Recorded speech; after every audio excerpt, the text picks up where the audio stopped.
हमने इस लेक्चर के पिछले पार्ट्स में पढ़ा कि एक सबस्ट्रेट जब रेस्पिरेशन के अंदर जाता है, ऑक्सीडाइज होता है, तो पहले ग्लाइकोलिसिस, फिर क्रेब्स साइकिल, इनमें NADH बनते हैं, FADH2 बनते हैं और कुछ ATP बनते हैं।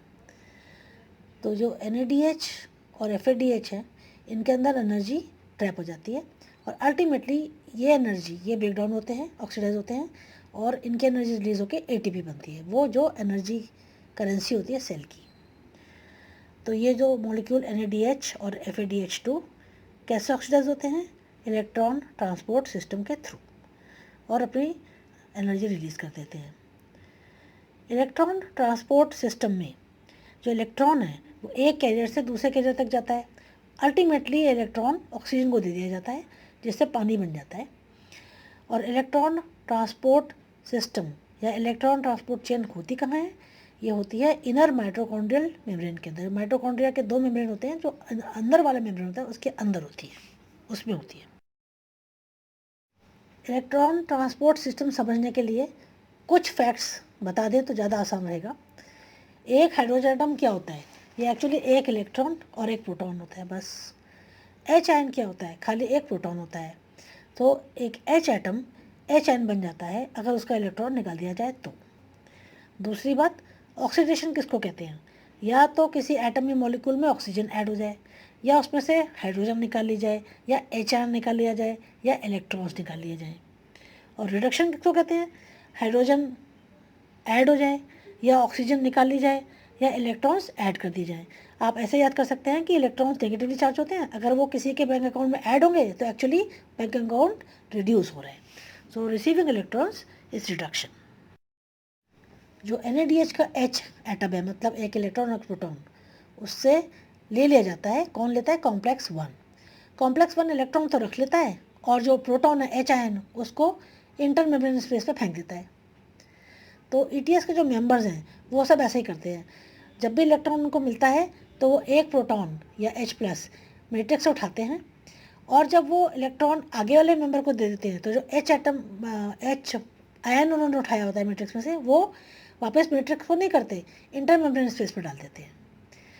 तो जब इलेक्ट्रॉन एक एक करके सारे एलिमेंट्स में से पास होता है, कई सारे H आयन मैट्रिक्स में से निकल के इंटर मेम्ब्रेन स्पेस में डाल दिए जाते हैं, और ये इलेक्ट्रॉन आगे चलते जाते हैं और H आयंस निकल के बाहर इंटर मेम्ब्रेन स्पेस में डाले जाते रहते हैं, जब तक कि ऑक्सीजन इलेक्ट्रॉन्स को फाइनली एक्सेप्ट नहीं कर लेती। तो इससे क्या होता है कि इंटर मेम्ब्रेन स्पेस में बहुत सारे H आयन हो जाते हैं, वहाँ H आयन की कॉन्सेंट्रेशन बहुत बढ़ जाती है और मैट्रिक्स में कम हो जाती है। तो एक कॉन्सेंट्रेशन ग्रेडियंट बन जाता है इनर माइटोकॉन्ड्रियल स्पेस के आर पार। मतलब इनर माइटोकॉन्ड्रियल स्पेस के बाहर तो बहुत सारे H आयन, और मैट्रिक्स में अंदर बहुत कम H आयन। फिर जब कॉन्सेंट्रेशन ग्रेडियंट इतना बढ़ जाता है तो जो H आयंस है वो बाहर से अंदर आते हैं, वो कहीं से भी नहीं घुस सकते। वो उनके घुसने की एक जगह है which is known as ATP synthetase. और जब इसमें से H आयन बाहर से अंदर आते हैं तो हर बार एक ATP सिंथेसाइज होता है। कुछ और बातें हम पहले ही समझ लेते हैं ETS को डिटेल में समझने के पहले, कि NADH डिहाइड्रोजनेज, मतलब NADH से हाइड्रोजन लेने वाली एंजाइम को कहते हैं कॉम्प्लेक्स 1। FADH2 खुद ही एक एंजाइम है जिसका नाम सक्सिनाइट डिहाइड्रोजनेज है, और इसी को कॉम्प्लेक्स 2 भी कहते हैं। कॉम्प्लेक्स 3 होता है साइटोक्रोम BC1, और कॉम्प्लेक्स 4 होता है साइटोक्रोम C ऑक्सीडेज। इसमें 4 पार्ट्स होते हैं, साइटोक्रोम A, साइटोक्रोम A3, एक कॉपर और एक और कॉपर सेंटर। कॉम्प्लेक्स 5 होता है ATP सिंथेटेज। ऑक्सीडेटिव फॉस्फोरिलेशन को ऐसा क्यों कहते हैं? क्योंकि जब ऑक्सीडेशन होती है, इलेक्ट्रॉन्स निकाले जाते हैं, तो जो एनर्जी रिलीज होती है उससे ADP को फॉस्फोरिलेट करके ATP बनाए जाते हैं, ऑक्सीडेटिव फॉस्फोरिलेशन। यहाँ पे हम देख सकते हैं कि NADH अपना H एटम कॉम्प्लेक्स 1 को देता है, जो कि NADH डिहाइड्रोजनेज भी कहलाती है। फिर वो यूबिक्विनोन को इलेक्ट्रॉन्स दे देती है और H आयन बाहर चले जाते हैं। FADH2 भी अपने इलेक्ट्रॉन सीधे यूबिक्विनोन को H दे देता है, जो H आयन बाहर रख देता है और इलेक्ट्रॉन रख लेता है। तो यूबिक्विनोन के पास इलेक्ट्रॉन्स आते हैं NADH से भी कॉम्प्लेक्स 1 के थ्रू, और FADH2 से डायरेक्टली।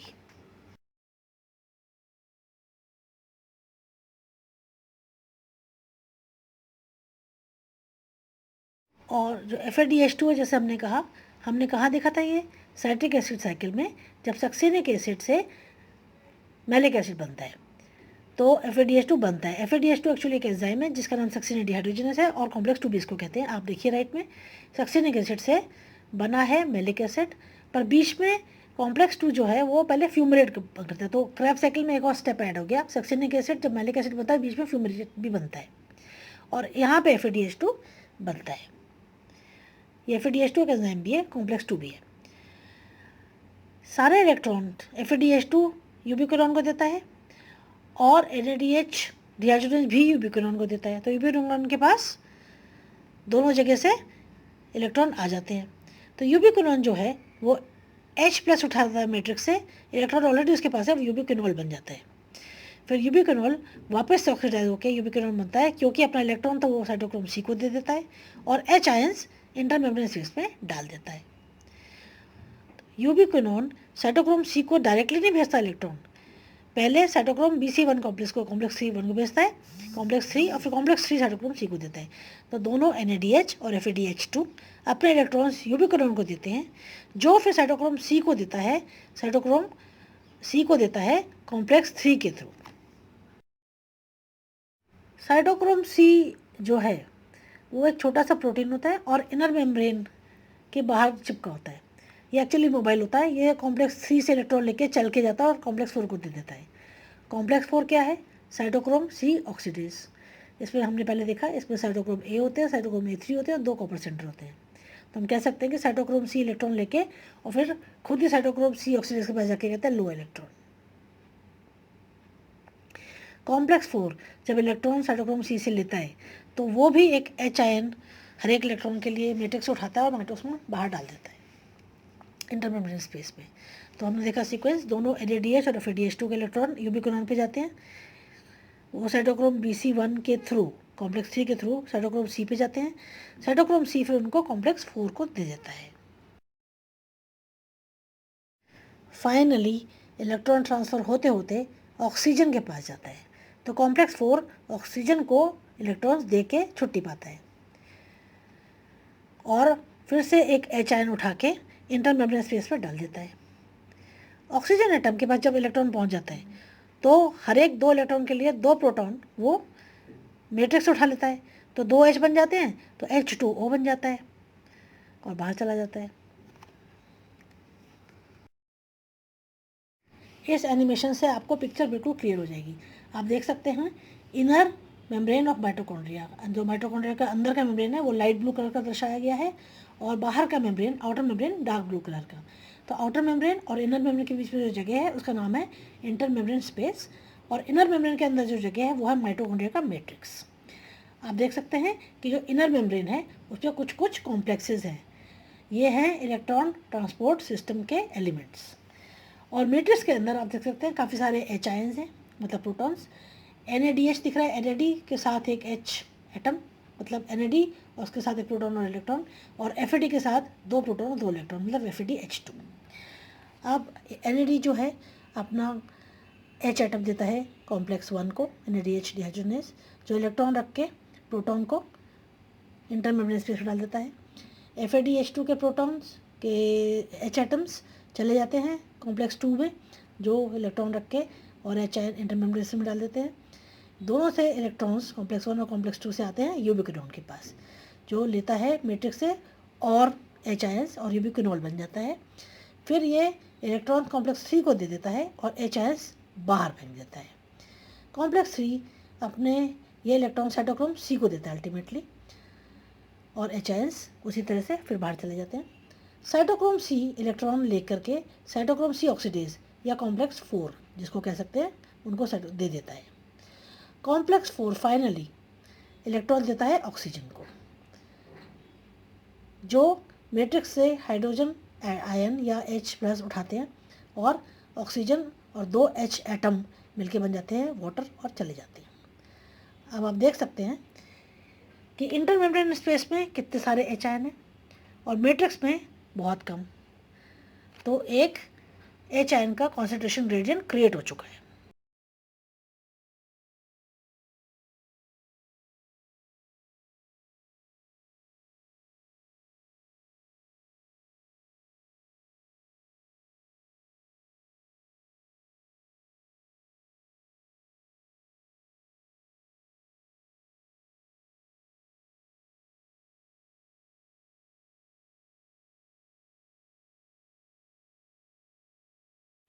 एक quick revision electron transport system की। NADH देता है कॉम्प्लेक्स 1 को H, जो कि यूबिक्विनोन को दे देता है, जिसको कोएंजाइम Q भी कहते हैं, इलेक्ट्रॉन्स, और H आयन बाहर फेंक देता है। FADH2 देता है यूबिक्विनोन को इलेक्ट्रॉन्स और H आयन बाहर फेंक देता है। फिर कॉम्प्लेक्स 3 के पास जाते हैं इलेक्ट्रॉन्स। कॉम्प्लेक्स 3 देता है साइटोक्रोम C को, साइटोक्रोम्स और H आयन बाहर फेंक देता है। साइटोक्रोम C देता है कॉम्प्लेक्स 4 को, जो देता है ऑक्सीजन को, और H आयन बाहर फेंक देता है। फिर ऑक्सीजन जो है वो मैट्रिक्स में से H आयन उठाता है और H2O बना देता है, H2O बाहर निकल जाता है।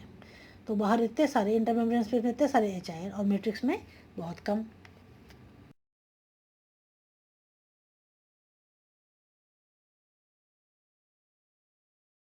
अगला क्वेश्चन कि इलेक्ट्रॉन ट्रांसपोर्ट तो हमने देख लिया, पर ATP कहाँ प्रोड्यूस हुए?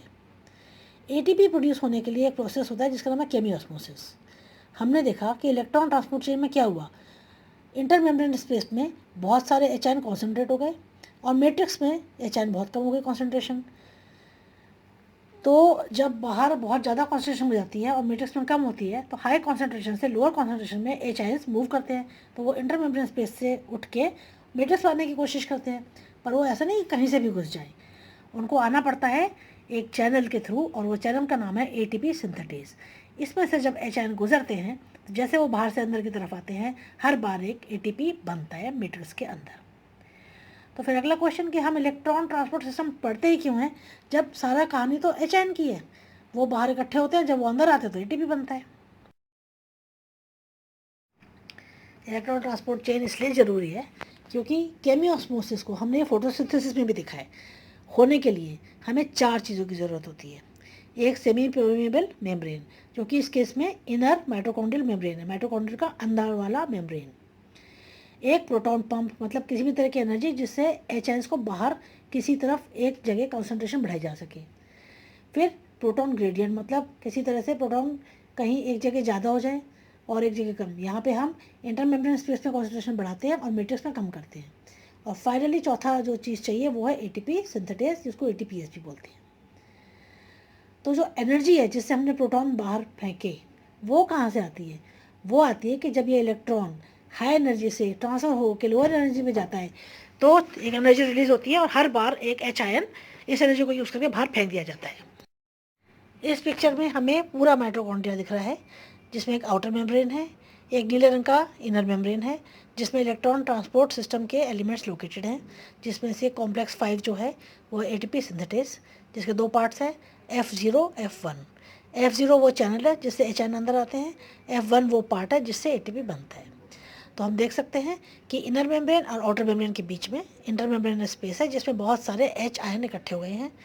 और इनर मेम्ब्रेन के अंदर जो लाइट ग्रीन कलर का है, माइटोकॉन्ड्रियल मैट्रिक्स है, जिसमें बहुत कम H आयन बचे हैं, बहुत कम प्रोटॉन्स बचे हैं। तो बाहर वाले प्रोटॉन ATP सिंथेसिस के थ्रू अंदर आते हैं, और जैसे जैसे H आयन अंदर आते जाते हैं ATP बनता जाता है।